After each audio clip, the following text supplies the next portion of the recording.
When Jeff was talking, it reminded me of a story. There was this old boy sitting in an open meeting with his wife. She was an Al-Anon. And came time for him to talk, and he goes, I haven't found it necessary to take a drink for 6 months. And she jabbed him in the ribs and said, you lying SOB, you was drinking this morning. He said, yeah, but it wasn't necessary.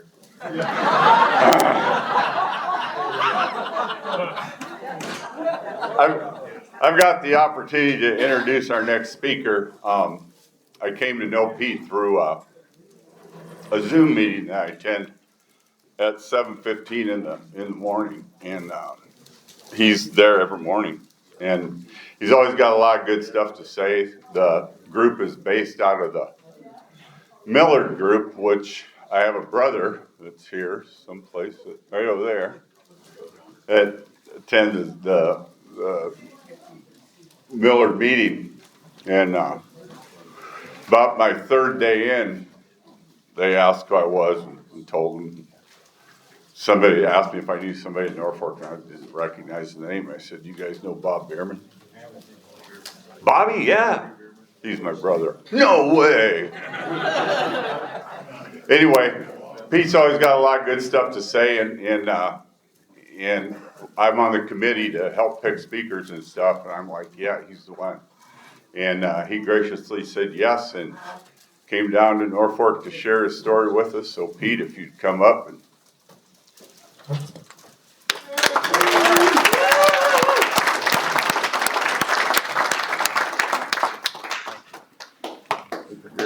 Thank you.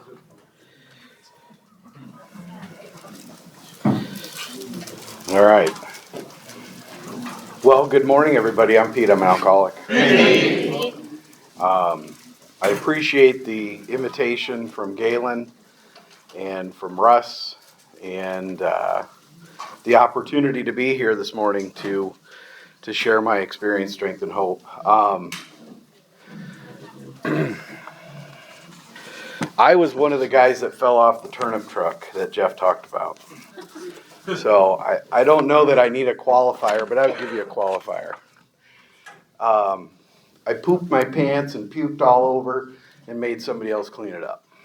there you go. Yeah. That was a joke, so I don't know if you think that was funny, but so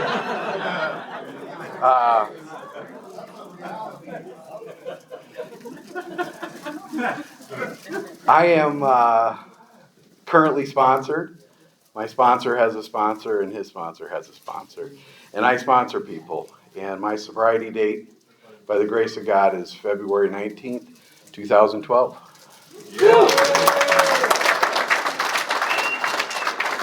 I'm well into my 14th year. Well into it. So, the road of recovery, the road of AA was an unfamiliar road to myself. I grew up in a home with two loving parents who were very spiritual, who did not drink, who loved us. I have two siblings, an older brother and a younger sister, that are loving and adoring. Additionally to that, our parents told us when we were young teenagers that we should maybe consider not drinking alcohol because my grandfather, my dad's father, was an alcoholic, and that we should steer clear of alcohol. And that was about the only warning we got. And I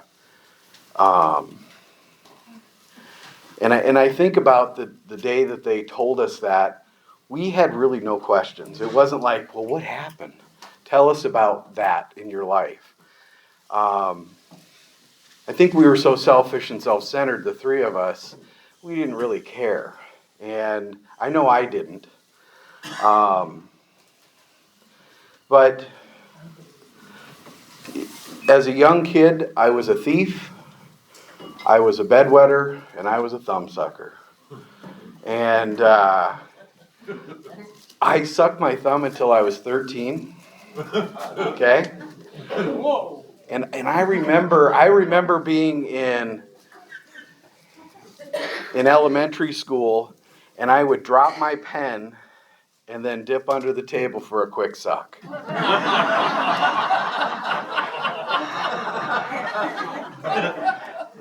Okay, so potentially I had addiction issues from a very early age. Okay? Just a fact, right? It's just a fact. So,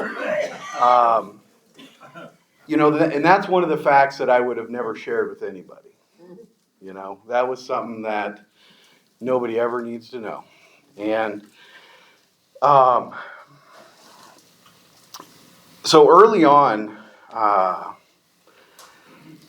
the very first time that I discovered alcohol, I overconsumed, and I threw up all over this friend of mine's bed, and then I severed the relationship, and I never hung out with that person again. And I don't know that alcohol worked for me that night, but the next time was at a dance, and I managed better, and it worked very well. And it changed me. It allowed me to be free for the first time. I am dyslexic, and I had been in special education my entire school career. And I learned a couple things being in special education. Number one, I don't need to be the best, and I didn't want to be the worst. So I could be right in the middle and not do a lot of work. And special education really just never pushed me to really try to be in the mainstream. I just was good being in special ed. And so I was always different. I was always different. I couldn't read very well. I was very good auditory, and I was very good at watching and mimicking. So I was an actor. And nevertheless, I was married when I was 20. And when I got married, I had a little bit of baggage coming into that marriage. I had impregnated a young girl at 16, and she decided to keep the baby. And her family told me and our family that I didn't have to have anything to do with it. And that was perfect for me, because I didn't want anything to do with it. So I carried that into this marriage. And, that haunted me for a long time. And it was something that we didn't discuss. It was something that everybody in the family knew about, but it just wasn't a topic of conversation. So I'm married, I'm 20, and at this point in time I'm living in Sioux City, Iowa, and I start to work for Gateway 2000, the computer company, if some of you are familiar with them. And I got in pretty early into that organization and was able to navigate my way through, because I visually can learn, and auditory, and I'm a good actor, and I can pretend. And I navigated my way through. Now, all of this time, I'm slowly using more and more drugs and alcohol. And because it works for me.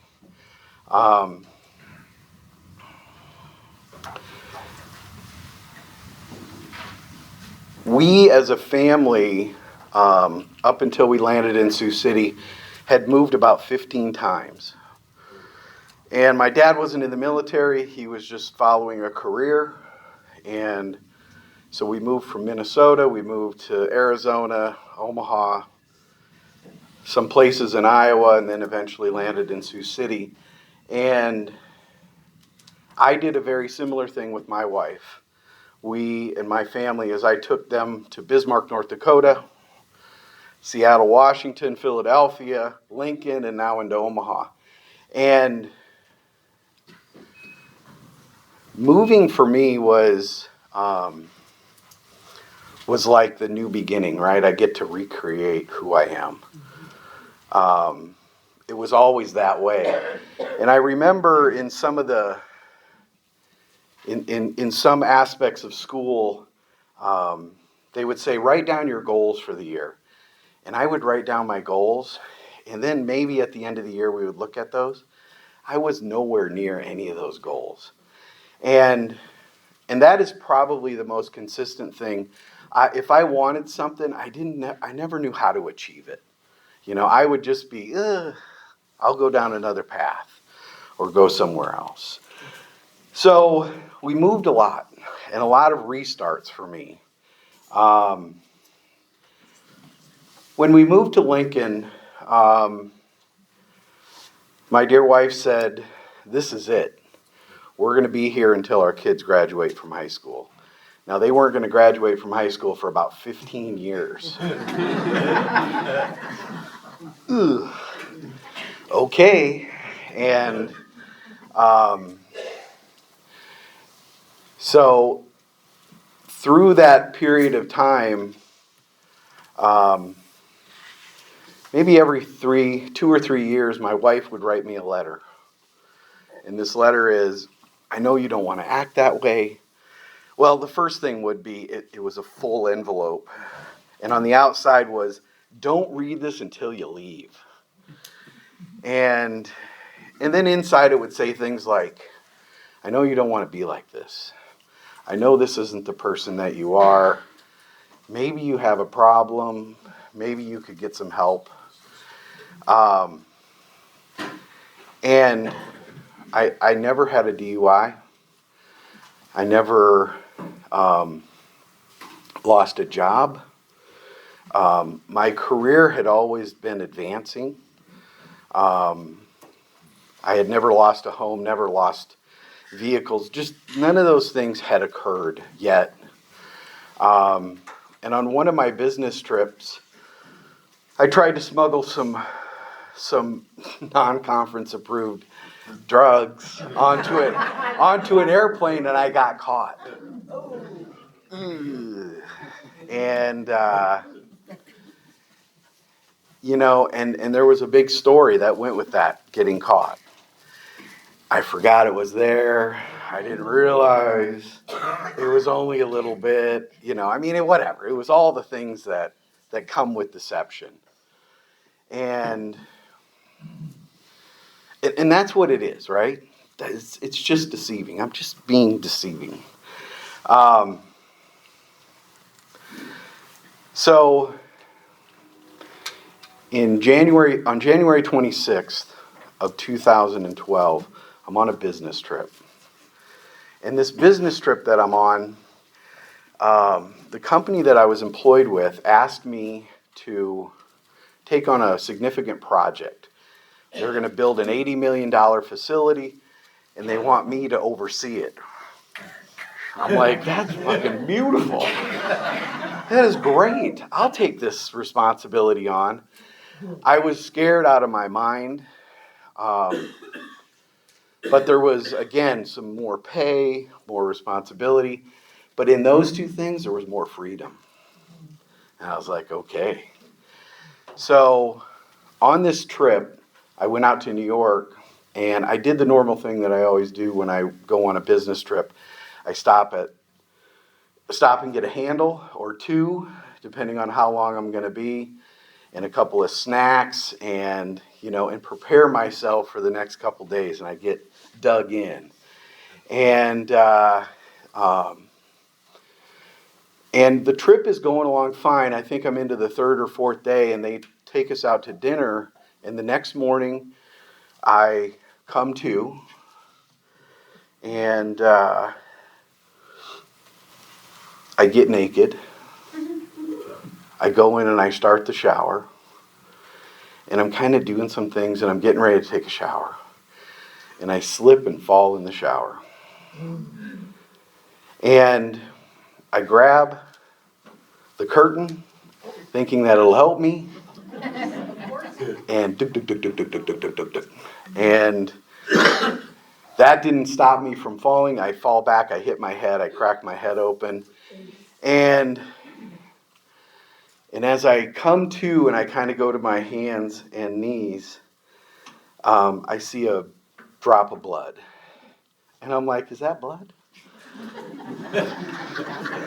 And I swipe it with my finger, and then it all comes. And I'm like, oh, this is not good. Because I had that thought at that moment, I have Band-Aids in my bag. I could throw a Band-Aid on this. So I take a compress and I put it on my head. And as I get myself up, I'm still intoxicated from the night before. This is about 6 a.m.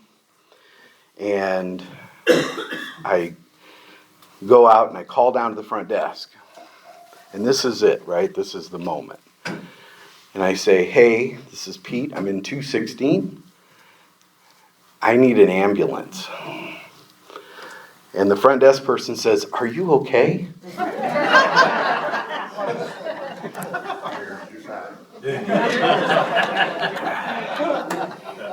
So my response to them is, I'm fine. I'll be down in a minute. And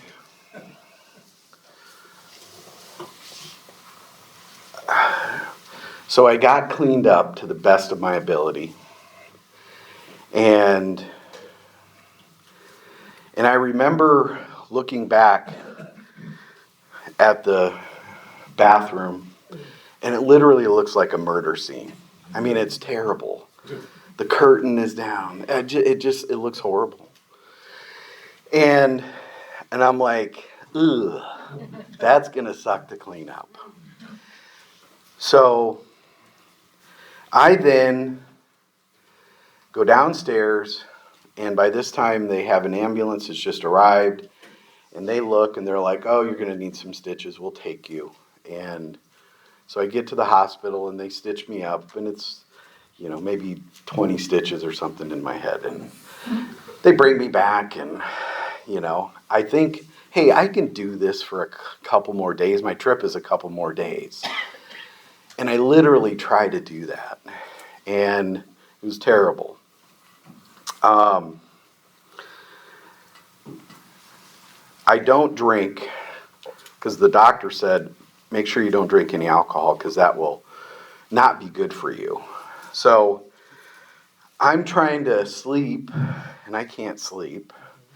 I have a terrible headache, a massive concussion, just all the things that come with that. So the day that I'm supposed to leave is the day that was planned, and I leave. And I fly directly into Lincoln. I lived in Lincoln still at the time. And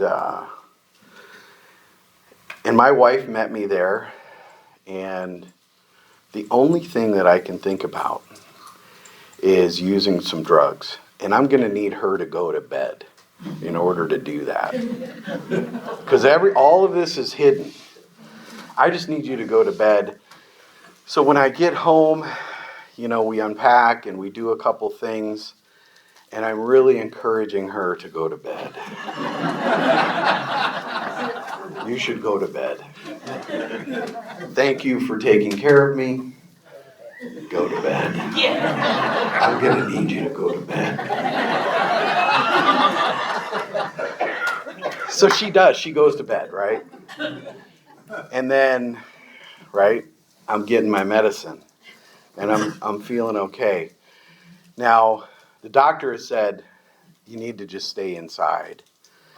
But go and see your primary care. I see my primary care. He says, be in a dim lit room. You have a massive concussion, concussion protocol, do this, that, and the other. And so I do all of that, which is great because I get to stay home alone. So I'm alone, I'm at home, and that's very infrequent. And this story makes it back to a friend of mine at work. And it's been a couple of weeks, and I make it back to work. And this person is in AA. And I don't know that. And they come, and they're like, hey, I heard you had an accident. And I'm like, yes, let me tell you about it. This place is super slickery. It's horrible. They don't know how to manage their rooms. I mean, it's just it's a story. And the story didn't make sense. Now, for normies, or for people that are not going to question me, because no one questioned me, and this guy is like, your story doesn't make sense. And I'm like, what part do I need to add here? Did I leave out a part? So he invites me to go to lunch. And he starts to tell me his story, and his story about alcoholism and what it is and how it's affected his life. And I'm like, that's good information, but that's not necessarily for me. And more engaging in the conversation, he keeps it very general and doesn't dive into any real specifics, but keeps it very general. And in that general conversation, he says things like, I don't have a lot of friends. And I was like, I got hundreds of friends. Yeah. And I go through the list of my friends, and in the position I'm in, these are vendors that work for us. I'm like, I guess maybe I don't have a lot of friends. And it's starting to question me a little bit on some of this. And he says something else. He says, have you ever been with somebody for a period of time and you never ask them any questions about themselves? No. And that was the wrong answer. The answer was absolutely. I can spend a whole weekend with you and never ask you a question about you. But these questions were thought-provoking enough that I kept inquiring, little by slowly, right? So I called him one morning, and I said, hey, I'm up. What are you doing? And it's early. And he's like, hey, I'm heading to this club. Maybe you want to meet me there. So I go to the Miller Club, and I meet him there. And in the Miller Club, there's this thing on the wall that says, rarely have we seen a person fail who thoroughly followed our path. And directly underneath of it is a really dumb cartoon. And he says, isn't that amazing? And I'm looking at it, and I don't read very well, right? I'm like, I don't, not very, there's no impact. But the meeting that morning was on prayer. And a couple years earlier, my dad had passed, and I joined a group at my church, and I felt really out of place. So when these guys were talking about prayer, it was the first time that I ever heard anybody say, I don't know if I'm doing it right. This is what works. This doesn't what works. This is what my God of my understanding is. I heard things that I never had heard before.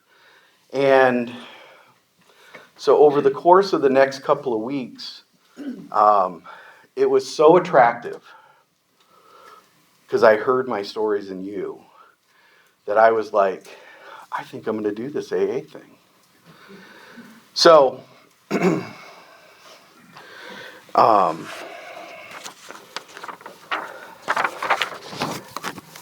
my mother comes to visit me, and she has no idea that I have an alcohol and drug problem because I hide it. I hide it from myself, and I hide it from everybody else. And I tell her, I'm like, hey, I'm going to do this AA thing. And she's like, what do you mean? Now, I had a nickname in our family whenever we went out. And the nickname is Puke Boy. Because I always overconsumed. I always did, and then I always put other things on top of it, and then it was bad, and whatever. And I asked her that question. I said, what's my nickname in the family? And she's like, well, Puke Boy. And I said, well, yeah, exactly. I was like, put those puzzle pieces together. So I tell her, I said, there's this part in this, how it works or whatever, that describes me to a T. And here it is. They are not at fault. They seem to have been born that way.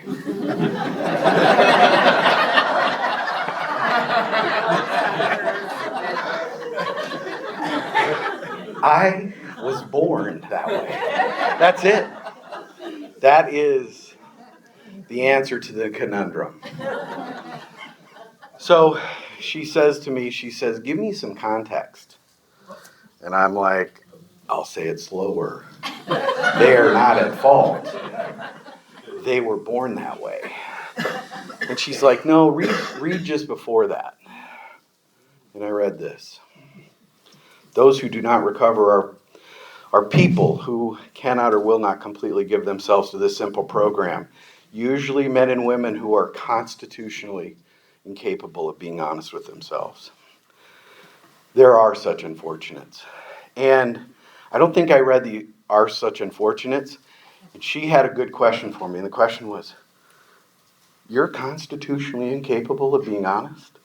And I was like, well, no.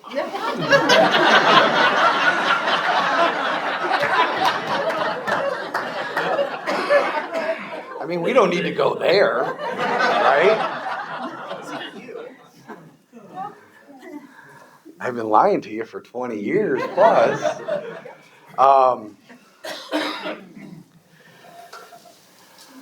Self-deception, right?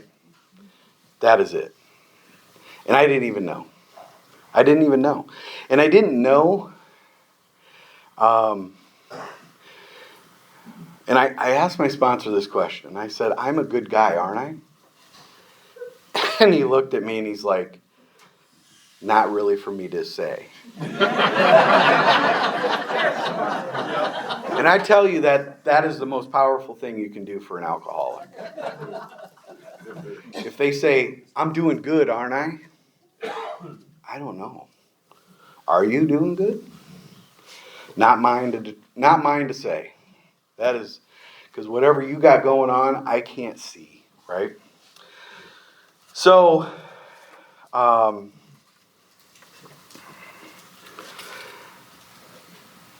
because I don't read very well, I didn't immerse myself in the literature. I wasn't like, let me get all these books, and I'm going to read all of them. Not happening. What I did find was Joe and Charlie. And they dumbed it down so far for me that I could read it a sentence at a time.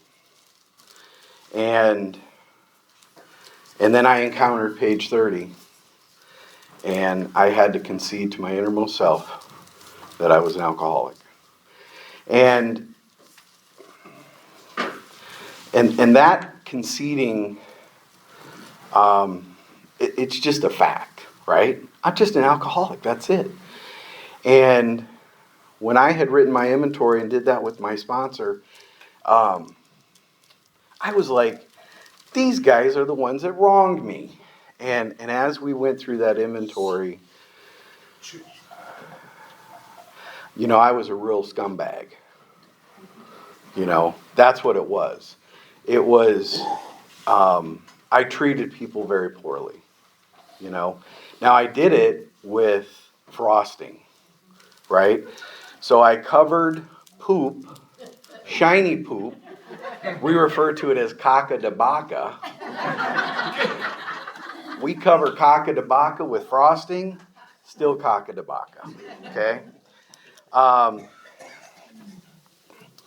So I know this. I know that we're in the middle of Nebraska. And because we're part of a a community that grows and harvests the food for the world. And I didn't know that my inventory was going to be fertilizer. And then I would sprinkle this fertilizer on all these flower beds, and then beautiful things would grow of it. And the beautiful things is that I would learn to shut up, right? I would learn to pause. I would learn to be disciplined, and not because I was undisciplined. I would learn that it's very critical to have a barometer. And the barometer sometimes is my loving wife, and sometimes it's my sponsor, and sometimes it's other people. I have so many people in my life that if I need them, they're available to me. And the other thing that I found out through Joe and Charlie and finding other speakers was that this works for everybody. Like, I'm not special. I didn't do anything special. There wasn't, the special things that I did was I was present in meetings. I performed service. I have a sponsor. I sponsor people. I go to events. That's it. That's all it is. It's no more than that. But I was told that if you do everything from the beginning to 164, you will change. You'll have an experience. And so that experience has come. I love acronyms. I don't know why I can always remember acronyms, but I can remember acronyms. Q-tip. I don't know if anybody's heard Q-tip. That one was a new one for me. Quit taking it personal. And I think back to the Pete. I was always prepared to pounce.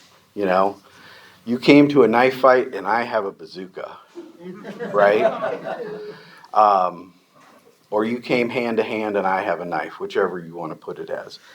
But everything that happened around me was personal. It was a dig. It was something directed. And all of those things are because I'm magnifying it and because I'm pickled, right? I'm off. I am not thinking clearly. And because I'm not thinking clearly, I perceive and intellectualize things as if it's an attack on me. So, I think that part of it,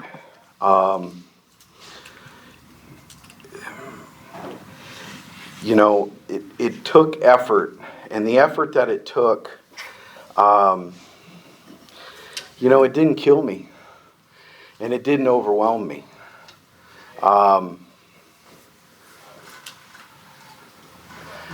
And I know that over time, we come here one day at a time. I marveled at people that had long-term sobriety, and I couldn't fathom how that was achieved, and it was just by grace. I mean, it was by grace. That's it. And I really like some of the stuff Jeff said up here today. One of the things that he does it. That's it. That's what I took away from his message today. I was talking to somebody in here that was in Valley Hope when you were up there to speak. And, that's not by mistake. That's by the work and effort that you put forth and the service you're committed to. I want to be kind, and I want to be a caretaker. My whole life as a little kid, I wanted to be a fireman, and I wanted to help people. And I grew up in this little town in Minnesota called Brewster, Minnesota. It was just north of Worthington when I was little. And my dad was on the volunteer fire department. And I just remember wanting to be someone that would go and help people. And that is the driving force here in AA, is to be that person, is to be the driver in that. So, I don't know where I'm at. I'm at 33 minutes is all. Talk about some more cock-a-da-baka.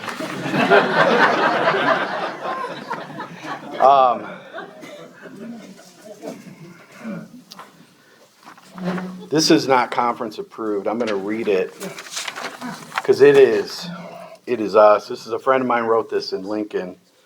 Nails to be straightened. I cannot throw away bent nails. Nails pulled from their original purpose.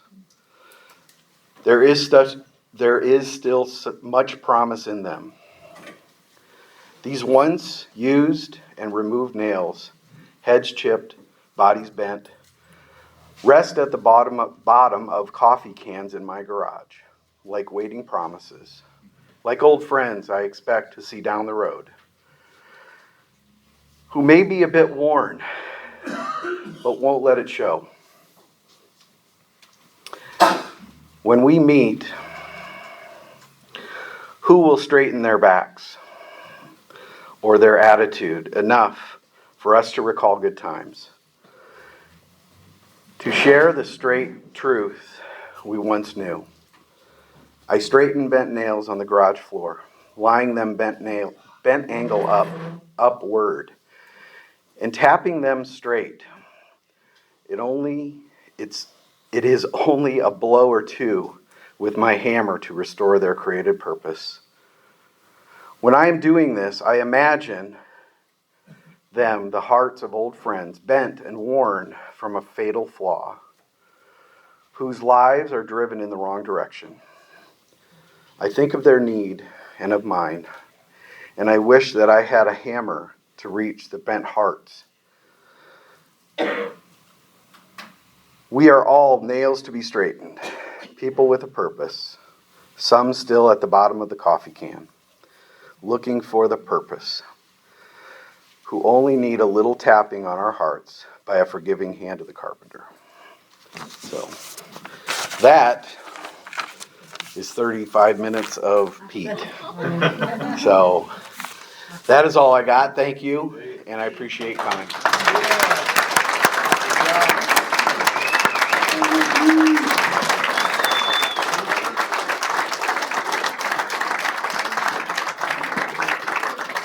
Do you care that I recorded you? No, not at all. Cool. And I might share it on YouTube. Is that okay? 100%. Okay. Thank you, sir. Thank you. Thanks, Pete. What a great share. Okay, next is lunch at 12:15, so we'll take a quick break. Pete's share reminded me that the big book doesn't ask me to be perfectly honest, right? It just asks me if I'm capable of being honest. Most of us are, right? Anyway, take a break. We'll have lunches served at 12:15. I believe we're on schedule. I'll do a quick prayer. Okay. Russ has a quick prayer for us. Or are we going to do that now? Or? Yeah, while everybody's here. My name is Russ, grateful alcoholic. We'll say a quick prayer. Just a quick announcement. There are gluten-free pizzas and vegetarian pizzas on that end of the tables. Okay. Dear Heavenly Father, thank you for all the guests you brought here today, but thank you for being our most honored guest. Thank you for safe travels.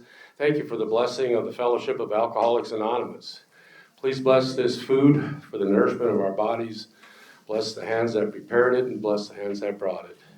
Through your Son, Jesus, who redeems us, and the Holy Spirit who leads us. In your name, Lord. Amen. Amen. You're welcome. What are we doing?